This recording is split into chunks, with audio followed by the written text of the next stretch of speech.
down below. Great number. Thanks. Thanks? You didn't write fire down below. No, but the guy who did had just had a bowl of my chili. Good evening. It's Bill from the Korth Insider. We've got some really sensitive and some serious issues that we want to talk to you tonight about. It's fire safety and fire prevention and the ability for our fire departments to respond in adequate time to save people's lives. And it's about people's lives. During the election in the north and in a number of areas where we held meetings, all candidate meetings, it came out very clear from the public the concern that they all had in regards to the equipment, their fire hall locations of fire halls that have been closed, and the accident, and we can call it an accident, you can call it whatever you want, the young fella that lost his life in 2022 in a farmhouse fire.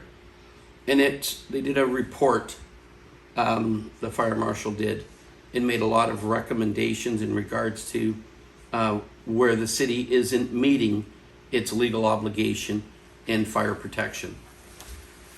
So what's happened from that, there was an original study done. The city hired a consultant and put together this package, very detailed package of, they analyzed all parts of the fire protection, the equipment, full-time fire staff on call, and volunteers. And out of this, they identified a number of issues. So in October of 2020, they come up with this fire protection master plan that deals with, they felt, that would be adequate to deal with any fires that occurred within the city. Accidents, car fire, all kinds of different things. It's a very detailed package, and it's available online. I think everybody should take the time to read it. Then this occurred. Back to the young fella. There's been other people that have lost their lives also within the city, either be in a car accident, didn't get there a quick enough response, or a house fire mainly. So out of this came this, another report that identified that the city is still not done anything in regards to fire protection and safety for the people and families that live in rural Korth Lakes, which is very concerning. They identified that the city itself in Lindsay, the fire department, is lacking full-time fire personnel. There has to be 4 personnel on duty at all times in case there's a fire in the middle of the night. There's still, to date, isn't that. What we did this morning and yesterday, we sent 2 sets of emails to the city requesting and asking a lot of questions in regards to what they've done, what they plan on doing. Because again, now that we have all this growth in building population, we're now into 10-story buildings, condos, apartment buildings, townhouses, sixplex, and they're very close together. This requires even more fire personnel. The city has not met its mandate of having 71 volunteer firemen on staff at all times. The city has not met its requirements to have 4 more full-time fire personnel at the Lindsay Fire Department.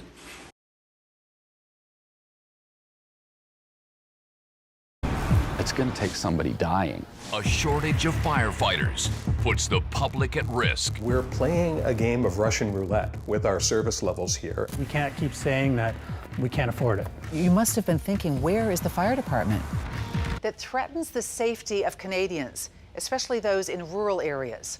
Almost 85% of firefighters in this country are volunteers, and their numbers are dwindling to critical levels. How the volunteer shortage is creating alarming and potentially deadly delays in response times.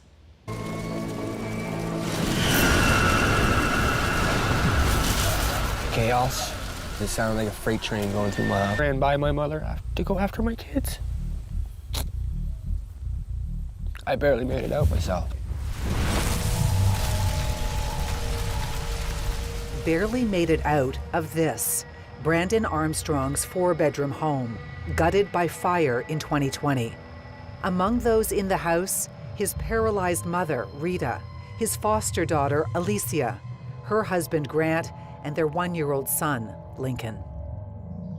I woke up out of my sleep and jumped out of bed, and once I seen that there was flames and stuff down the hallway, I just grabbed Lincoln and ran. We couldn't do anything to save anyone else. All we could do was run out.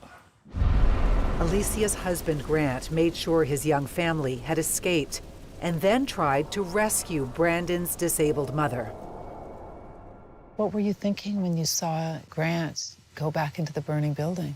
That he might not make it, and all I could do was scream. With the fire still raging, Alicia frantically called 911.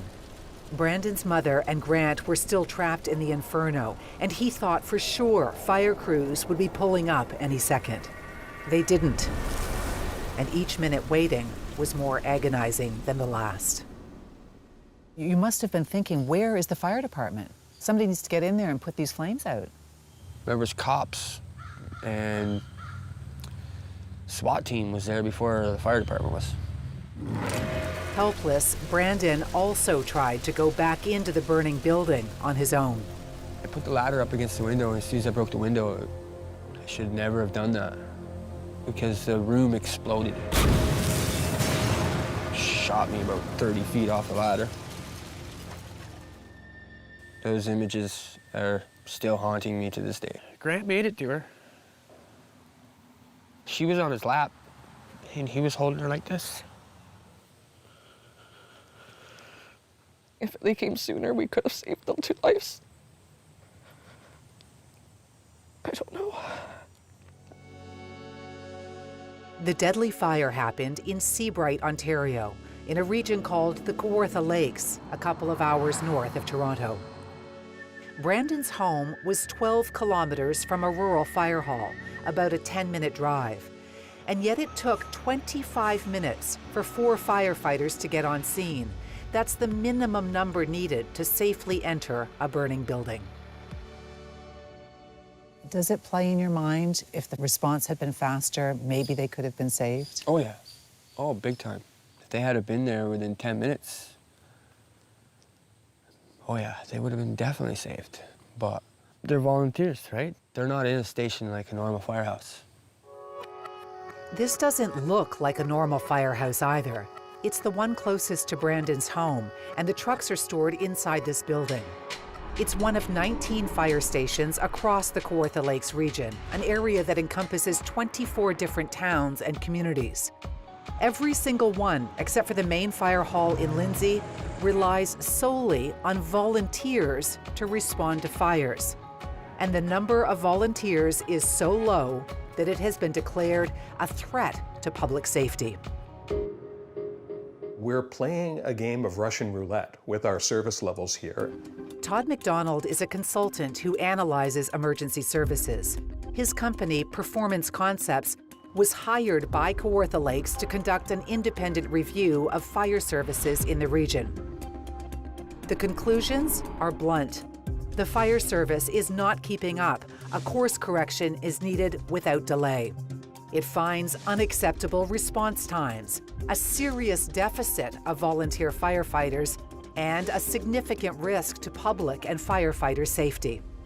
People don't expect volunteer firefighters to not be able to come into a burning building and rescue human beings. They expect that they will arrive with a robust enough response to do so.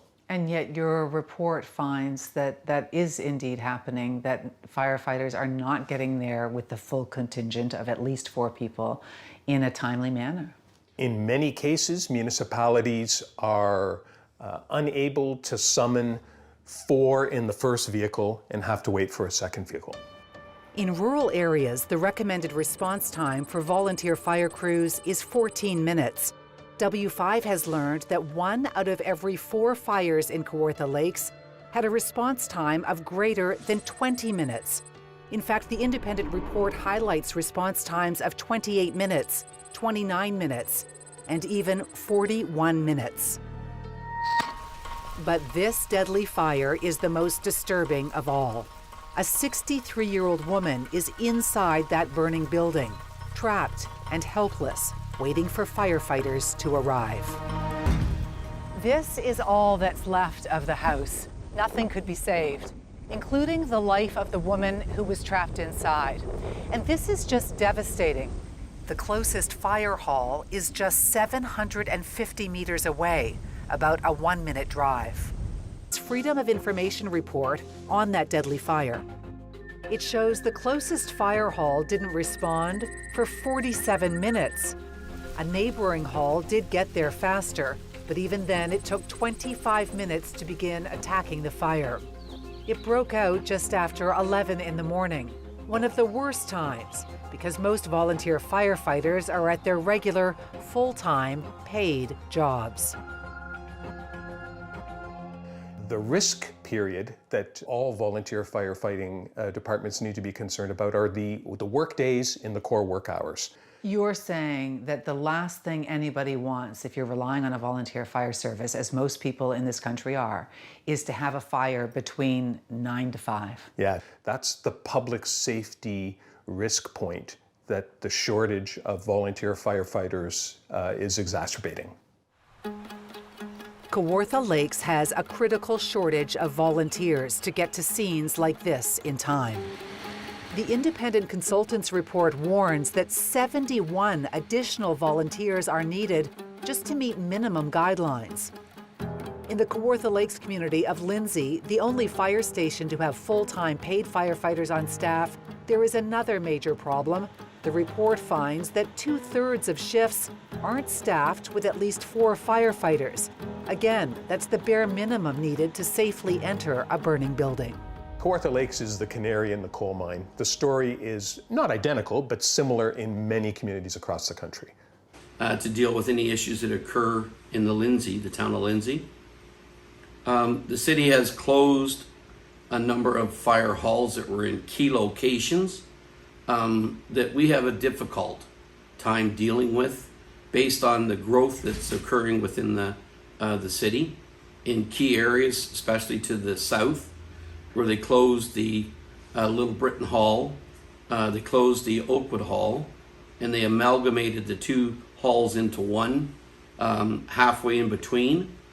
That now makes it more difficult to service farther away areas like Manila on response time, Robinglade on response time, because now they have 1 fire hall, right, instead where they had 2. We've lost the hall up at Battle. The Kirkfield Hall has ancient equipment, understaffed. And that's what came out very clear during the election process. The part that's disturbing is that all these people that ran all made commitments that this would change. Nothing's changed. They all made commitments that that was one of the main priorities, not just roads, but the services that we have to provide to our citizens and to our visitors to the city. We have to make sure that we have adequate EMS services, especially in the case of Lindsay with the growth that is planned there over the next 10 years. And yet they're not doing anything. They're wasting millions and millions of dollars on things that we don't need. It's like, here's the fire chief with a brand new pickup, the deputy fire chief with a $100,000 pickup. There's like 5 brand new pickups that they drive around with, instead where we should be investing into aerial trucks, things that are going to be able to reach that 10-story building, equipment that's going to be able to fight a fire if it ever broke out in that townhouse development there at Colburn and 35. I mean, you just have to look at it. They're matchstick houses. It doesn't take anything for them to burn and spread from one residence to the other. Do we have the equipment? No. We've asked the fire chief, the mayor, the council, to name all the things that they've put in place since this poor young man lost his life. Dating back to 2010, warning Kawartha Lake City Council about looming volunteer shortages and response times.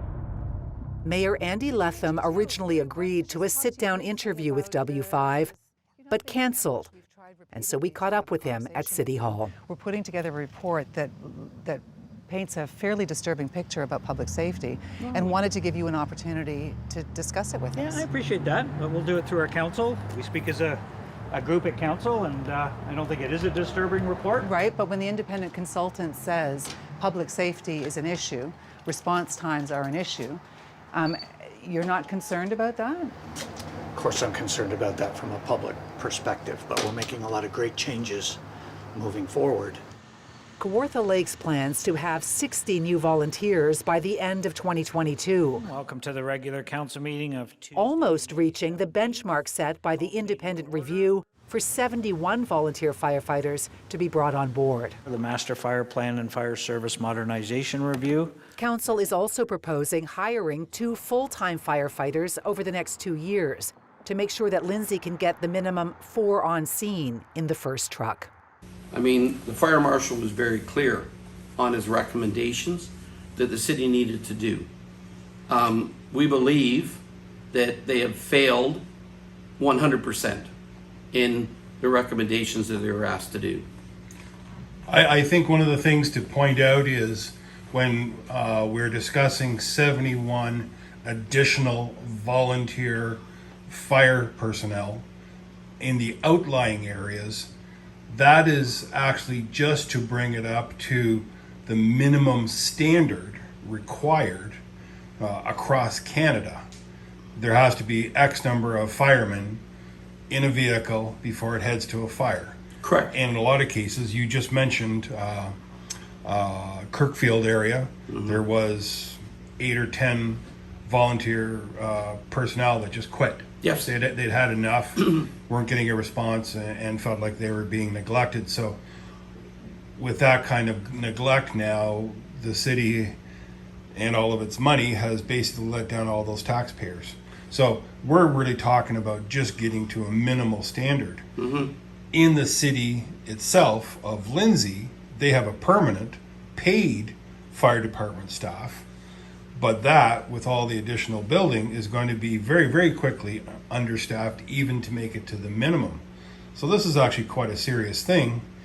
You talk about, 4 or 5 brand new vehicles worth $400,000, $500,000. Well, I remember the mayor stating to us a brand new fire truck was $500,000. Correct. So fire truck saves lives. Yes.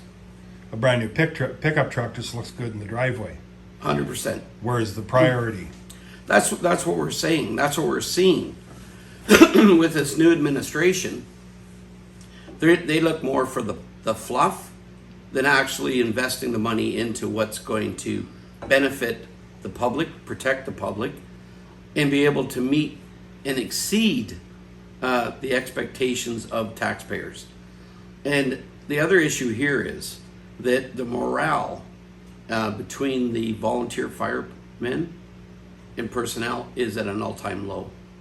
And I've talked to a number of them where they don't have the confidence in the city, in the management, in the fire chief, and the council to spend that money wisely, to invest that money. We not only need fire protection, we also need EMS. They should have been looking at building a new headquarters where they can bring everybody underneath that umbrella so that they can provide the services. Like, we're talking almost doubling the population within the city in the next 10 to 15 years. That's tremendous growth. The services and the demand on the existing services will quadruple. Never mind just for fire calls, but for EMS. And a lot of the people that are moving here are seniors. They're looking at retiring. We're actually going to have a higher demand on our services than what we're experiencing now. So I don't know what it's going to take, another death or another number of deaths. It seems the loss of this poor gentleman. He was their only son. I mean, that's devastating to a family. And to be down the road another 2 years and then to look at what's been done, that's shameful. It's disgraceful. It's almost criminal that this council and the mayor are being allowed to get away with it. So what we've asked for, like I said, we've given them time. We're hoping by next week that they provide us with the answers to all our questions as to what's the plan. Where are they going to invest that money? And when are they going to invest it? And when are they going to start preparing for the future growth and the population? Not only that, the structures that are being built. When you start talking about high-rise buildings, it takes very, should we say, sophisticated equipment. Specialized equipment in order to fight those fires and save lives. And the biggest issue with this, reports have all said, our response time does not even meet the province's requirements. 14 minutes. And we're talking at most cases 20 to 29 minutes from the time they get the call to the time they arrive on scene. And some of them were 45 minutes. Exactly. And until they wake up and realize, okay, that we're growing, they support the growth. They're bringing in developers. They're allowing condominiums to be built. They're allowing sixplex condos to be built. And yet they're not investing our tax dollars into equipment and manpower, if needed, that can deal with an issue if those complexes get on fire. And that's the biggest concern we've got. So for Bill, this is a Kawartha Insider. Next week, we hope to have the answers from the fire chief, the mayor, and the council on our questions. Thank you very much.